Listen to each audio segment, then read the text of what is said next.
Hey, let's welcome back to the Rob Newton Resource Hour, Dr. David Klein and Robin of the Stages of Life in Longwood, Florida. Just put that in your search engine and it will give you easy to follow directions to a wonderful place, I'll tell you that. And I see the doctor with his patients, and these people are truly, truly happy that they're getting real medical help and they actually get to see a doctor.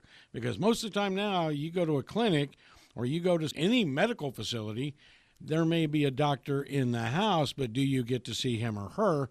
Or are you seeing a PA? Or are you seeing a nurse?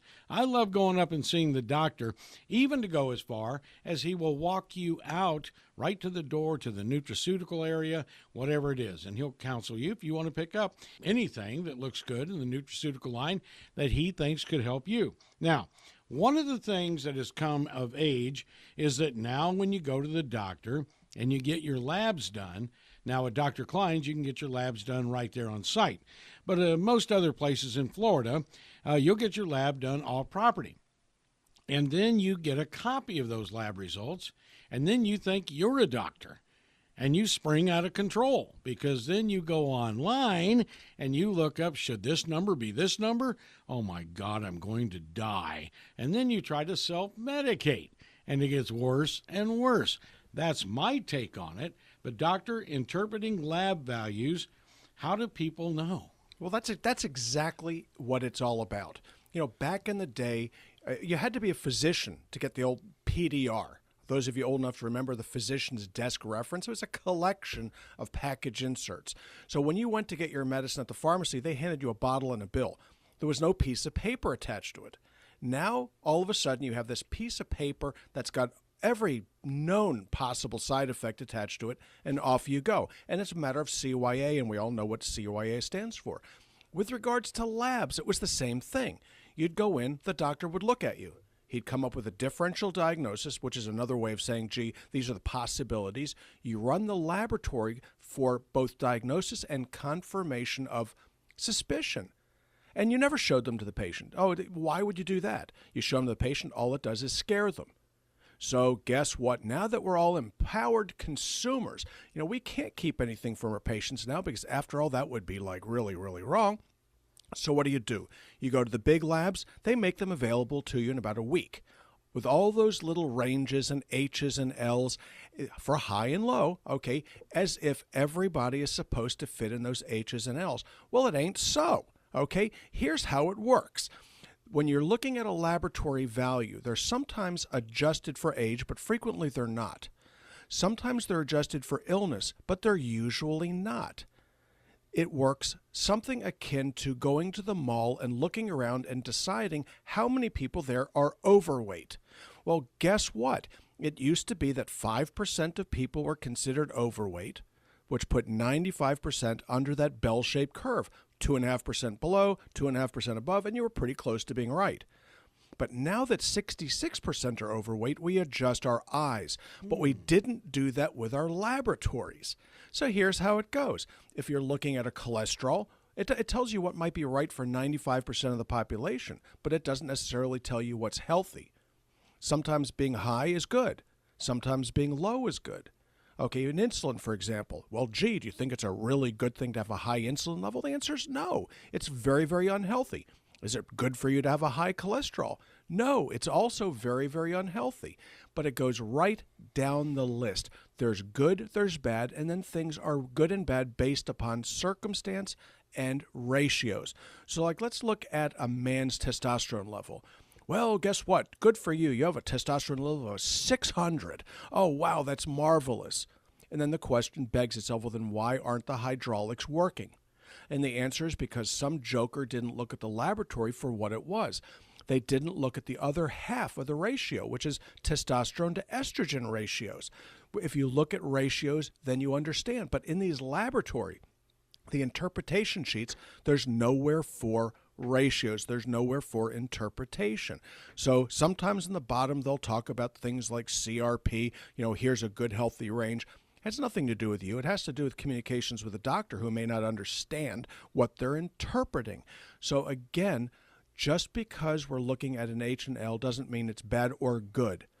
Now, how do you interpret your labs? You interpret them based upon what is indicated within your life. Okay, so let's say that your folic acid is off the chart high. Okay, and I've got people coming in screaming, my God, my folic acid pegged out at over 20. And I go, congratulations, it means you're absorbing. Nobody has ever died or become toxic from vitamin D, or vitamin D for that matter, but vitamin B9, which is what you're looking at with folic acid. Calcium, on the other hand, too much, too little, you're done. Potassium, too much, too little, you're done. But with so many things that we've got to look at, you have to understand that the doctor has got to do the driving on this. So looking at these things will do nothing but scare you. Now, is this good or bad? Okay, from a selfish standpoint, it's marvelous. Okay, somebody gets a look at their labs, they go nuts. What it means is that we get extra visits out of them. Okay, so the doctors go, oh, okay, why don't you come in and we'll discuss it? Why? Because if you're clever enough to go looking and thinking that you can figure this out on your own, you are sadly mistaken. It takes a lot of education, an awful lot of experience to figure out what this means. So somebody comes in with an elevated A1C, but a normal blood sugar and a normal insulin, big yawn. Okay, it means nothing. Okay, why? Because even laboratory tests that are performed in bona fide, CLA or CLIA-approved labs, you're going to find that there are going to be errors. Well, what does this mean? Well, it means that if you're doing 20 measurements and defining abnormal as being 5%, 2.5% top, 2.5% bottom, 1 in 20 labs is going to have an abnormality. That's normal. Nobody ever comes in with a clean laboratory sheet. And you have to understand how that works. What about blood pressure?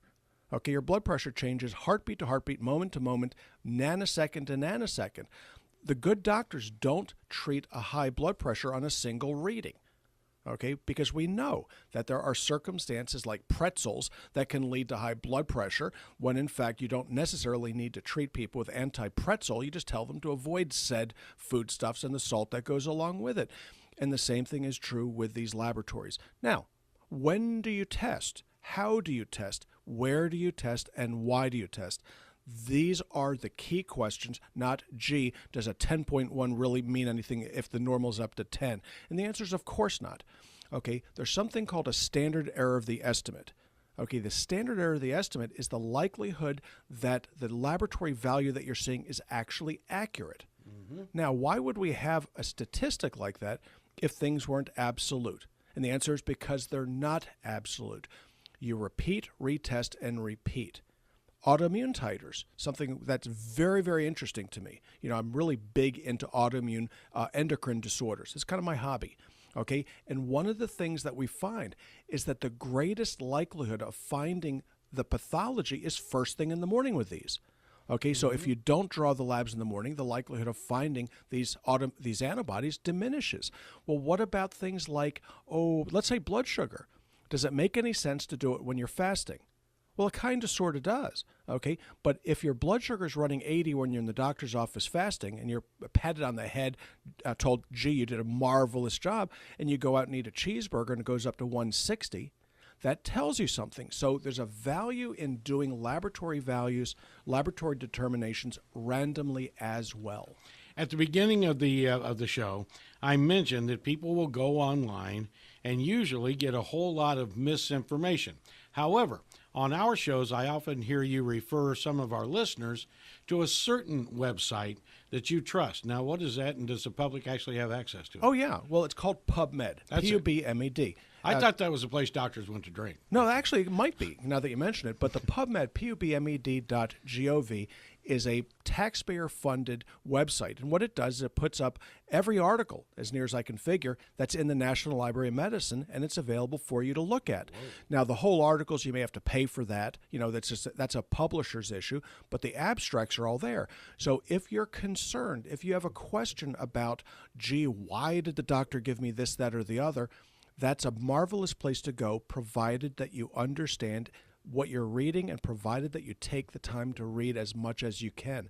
Because, as it turns out, doctors and other scientists, doctors and other professionals go on weighted data sets. In other words, you're going to find things that are going to go pro and con because risks are not absolute. Right. Okay, and this is where you go to draw your own conclusions. One more time, what's it called? PubMed, PUBMED.gov. All right, we have Robin with us to connect you with the stages of life. Give us a call at 407-679-3337 and look us up on the web at stagesoflife.net. You can click on our vitamins tab and go to our online store, which is open 24/7. Our office hours are Monday through Thursday from 8 to 5. We're located in Longwood at 1917 Booth Circle, and you can also find us on Facebook at Stages of Life Medical Institute. And if you listen to us right here on the radio, we will be announcing when fall gets here any of the days of medicine that are coming up, the wellness days at the Stages of Life. You're going to find those well worth the trip and an awful lot of fun. We'll be back again with Dr. David Klein of the Stages of Life.